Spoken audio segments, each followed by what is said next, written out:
आज हम जिस मूवी की कहानी सुनेंगे इसका नाम द प्रॉपोजिशन है। ये मूवी 2005 में रिलीज हुई है। फिल्म के आगाज में 1880 का वक्त दिखाया गया है।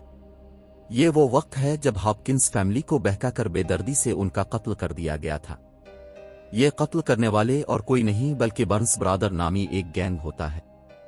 पुलिस और चार्ली बर्न्स के दरमियान लड़ाई हो रही होती है और इस लड़ाई में गैंग के सारे लोग मारे जाते हैं, सिवाय चार्ली और उसके छोटे भाई माइकी के सब लोग मर जाते हैं। फिर कैप्टन स्टेनले वहां आता है जो चार्ली से कहता है, मैं तुम्हें और तुम्हारे छोटे भाई को आजाद कर दूंगा और एक शर्त पर मैं तुम्हारे तमाम गुनाह मुआफ कर दूंगा। बदले में तुम्हें अपने बड़े भाई आर्थर को मारना होगा।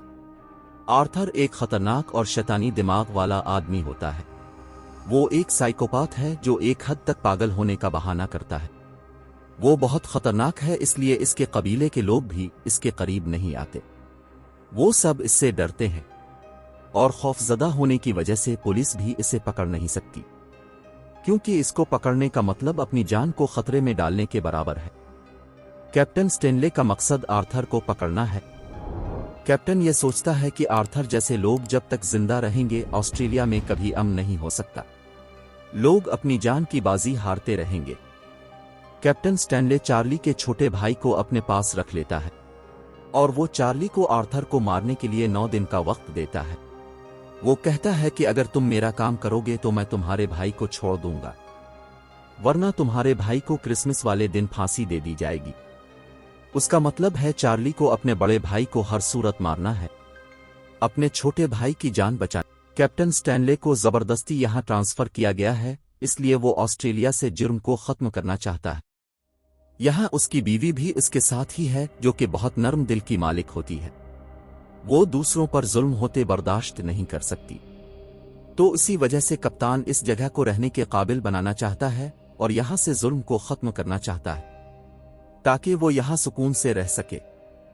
कैप्टन स्टेनले और उसकी बीवी मकतूल हॉपकिंस फैमिली के करीबी दोस्त होते हैं और कप्तान की बीवी अक्सर इस फैमिली को अपने ख्वाब में भी देखती है, इसलिए वो बहुत खौफजदा हो जाती है। फिर कैप्टन और चार्ली के दरमियान तयशुदा मुआहदे के बारे में सब लोगों को पता चल जाता है और इस डील की मालूमात कैप्टन स्टेनले के जूनियर अफसर ने लीक की होती है, इसलिए सब लोग पुलिस और कैप्टन स्टेनले से नफरत करने लगते हैं। कैप्टन स्टेनले के सीनियर अफसर ने इसे इत्तला दी कि चार्ली का छोटा भाई जो आपकी तहवील में है, सजा के तौर पर उसको 100 कोड़े मारे जाएंगे क्योंकि इसने हॉपकिंस फैमिली को कत्ल किया है। ये सुनकर कप्तान हैरान रह जाता है, इसलिए नहीं कि वो मुजरिम बेगुनाह है, बल्कि इसलिए कि 100 कोड़ों की सजा का मतलब मौत है। ऐसा करने से चार्ली के साथ इसका किया गया मुआहिदा भी खत्म हो जाएगा, क्योंकि कैप्टन ने इसको कहा होता है कि उसके बड़े भाई की मौत के बदले में वो उसके छोटे भाई को छोड़ देगा। मुआहिदा पूरा न करने की सूरत में चार्ली इससे बदला लेगा और उसकी वजह से इसकी बीवी की जान को भी खतरा हो सकता है। अब चार्ली के छोटे भाई को वही सजा दी जाती है और लोगों के सामने इसे कोड़े मारे जाते हैं, जिससे वो शदीद जख्मी हो जाता है।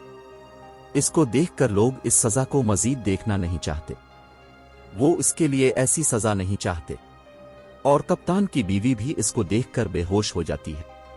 जख्मी होने की वजह से चार्ली का छोटा भाई नीचे गिर जाता है, हालांकि उसे 100 के बजाय 40 कोड़े ही अभी मारे गए होते हैं और कोड़े उसके खून से भर जाते हैं।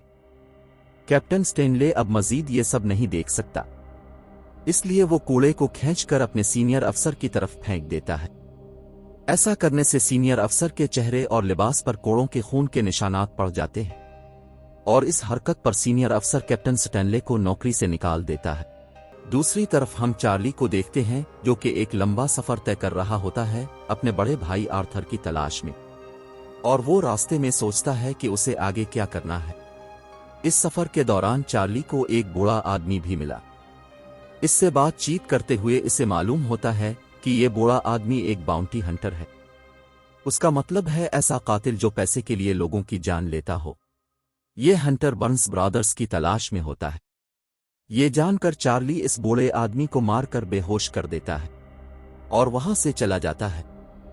इसके बाद चार्ली को चट्टान पर सोते हुए दिखाया गया है। यहाँ एक मकामी शख्स आता है और चार्ली पर नेज़े से हमला करता है। वो उसे सीने पर नेज़ा मारता है। इससे पहले कि चार्ली कुछ करता पर गोली से हमला किया जाता है और उसका सर इस गोली लगने की वजह से फट जाता है। आगे हम इस मूवी में देखते हैं कि चार्ली अपने बड़े भाई आर्थर के पास होता है। इसे वहीं पर होश आता है और वो एक कैंप में होता है। ये कैंप बहुत से गारों में बनाया गया होता है। चार्ली के बड़े भाई आर्थर के गैंग में बहुत से तरबियत याफ्ता लोग होते हैं। इनमें से एक ने चार्ली को बचाया होता है, इस मकामी शख्स को मारते हुए जिसने चार्ली पर हमला किया था। अब चार्ली के सीने के जख्म भी काफी हद तक ठीक हो गए हैं और चार्ली को यहां अपने बड़े भाई आर्थर को मारने के बहुत मौके मिले, लेकिन वो फिर भी उसे नहीं मारता। अब हम कैप्टन स्टेनले के जूनियर अफसर को देखते हैं, जो अपने किसी और मिशन की सूरत में आर्थर के कैंप के करीब ही होता है। आर्थर को इसके बारे में पता चलता है तो वो वहां आकर उसे मारने ही लगता है तो जूनियर अफसर इससे कहता है, रुको, तुम्हारे भाई चार्ली को तुम्हें यहां मारने के लिए भेजा गया। अभी यही बात हो रही होती है। दूसरी तरफ हम देखते हैं कि वो बूढ़ा आदमी जो बाउंटी हंटर है, वो कैंप के अंदर आ जाता है और यहां पर सोए हुए चार्ली और उसके साथी को रस्सी का इस्तेमाल करते हुए बांध देता है। आर्थर कुछ देर के बाद कैंप में वापस आता है और बूढ़े बाउंटी हंटर को पीछे से गोली मार देता है। जब वो मरने वाला होता है तो आर्थर उसे चाकू से अजियत देना शुरू कर देता है। वो उसे बुरी तरह अजियत देता है, लेकिन चार्ली सामने आकर इस बूढ़े को एक ही झटके से मार डालता है, क्योंकि वो नहीं चाहता कि वो आर्थर के हाथों अजियत का शिकार हो। अब वो वक्त आ गया है जब चार्ली अपने बड़े भाई आर्थर को बताता है कि मुझे यहां तुम्हें कत्ल करने के लिए भेजा गया है, लेकिन मैं तुम्हें मार नहीं सकता क्योंकि तुम मेरे बड़े भाई हो। वो उसे सब कुछ बता देता है। फिर वो दोनों अपने छोटे भाई को जेल से आजाद करने का प्लान बनाते हैं। दोनों भाई पुलिस की वर्दी पहनकर जेल में पहुंच जाते हैं और वो अपने गैंग के साथियों को अपने साथ चोर बनाकर ला रहे होते हैं ताकि वो आसानी से जेल के अंदर जा सकें। अब वो अंदर दाखिल हो चुके होते हैं। यहां उन्होंने अपने छोटे भाई को जेल से आजाद करा लिया और अपने छोटे भाई को लेकर चार्ली जेल से बाहर आता है। चार्ली का छोटा भाई अब भी बुरी तरह जख्मी होता है, क्योंकि वो 40 कोड़ों की तकलीफ अब भी बर्दाश्त कर रहा है जो उसे मारे गए थे। आखिरकार वो चार्ली के हाथों में ही मर जाता है। इसे दफन करते वक्त चार्ली का साथी इससे कहता है कि ये तुम्हारी गलती है, तुम्हें अपने छोटे भाई को छोड़कर नहीं आना चाहिए था। अब कैप्टन स्टेनले और उसकी बीवी को उनके घर पर दिखाया गया है। आर्थर और उसका साथी यहां पहुंच जाते हैं और कैप्टन के घर पर गोलियां चलाने लगते हैं। आर्थर कैप्टन स्टेनले को घसीटते हुए दूसरे कमरे में ले जाता है और वो उसे जालिम तरीके से लाते और घून से मार रहा होता है, क्योंकि आर्थर कैप्टन को मारकर बदला लेना चाहता है। आर्थर अपने साथी को यहां बुलाता है। उसका साथी कप्तान की बीवी को भी इसी कमरे में ले जाता है जहां कैप्टन जख्मी हालत में होता है। यहां पर आर्थर ने कप्तान के कंधे पर गोली भी मारी। इसी वक्त चार्ली उसके करीब आते हुए अपने साथी को गोली मार देता है। इसके बाद चार्ली अपने बड़े भाई आर्थर को भी गोली मार देता है और कहता है अब मजीद ऐसा नहीं चलेगा जैसा कि अब तक होता आया है। इसके बाद आर्थर को ठोकरें खाते हुए जख्मी हालत में घर से बाहर जाते हुए दिखाया गया है।